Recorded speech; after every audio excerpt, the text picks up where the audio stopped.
వత్స సత్యబాబు గారి గురించి నిన్నటి వరకు తెలిసినప్పటికి కూడా నిన్న ఆయన ప్రెస్ మీట్ లో ఏదైతే చీజ్ ప్యాకెట్ చూపించాడు అధ్యక్ష, చీజ్ ప్యాకెట్ చూపించి దాన్ని నెయ్యి చెప్పాడు అధ్యక్ష. ఎంత దారుణం అధ్యక్ష. కనీసం ఒక సీనియర్ మెంబరు ఈ సభలో లీడర్ ఆఫ్ అపోజిషన్ కి చీజ్ కి నెయ్యికి కనీసం వ్యత్యాసం కూడా తెలియలేకుండా ఇష్టానుసారంగా మాట్లాడారు అధ్యక్ష.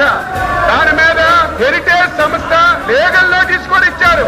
దానికి ఆన్సర్ చేయాలి. వీళ్ళకి ఏమాత్రం సిగ్గున్నా, ఏమాత్రం విశ్వసనీయత ఉన్నా ఛాలెంజ్ చేశాం అధ్యక్ష, ఛాలెంజ్ చేశాం. హిందాపూర్ డైరీకి, హెరిటేజ్ కి ఎక్కడైనా సరే చిన్న సంబంధం ఉన్నా మీరు తీసుకురండి, చిన్న ఆధారం ఉన్నా తీసుకురండి. గంటల గంటలు చర్చిద్దామంటే తీసుకురాకపోగా కనీసం పరిజ్ఞానం లేకుండా చీజ్ ప్యాకెట్ ను చూపించి ఇది నెయ్యి అని చెప్పి లీడర్ ఆఫ్ అపోజిషన్ మాట్లాడుతుంటే సత్యబాబు గారిని ఏమనాలో అర్థం కాలేదు.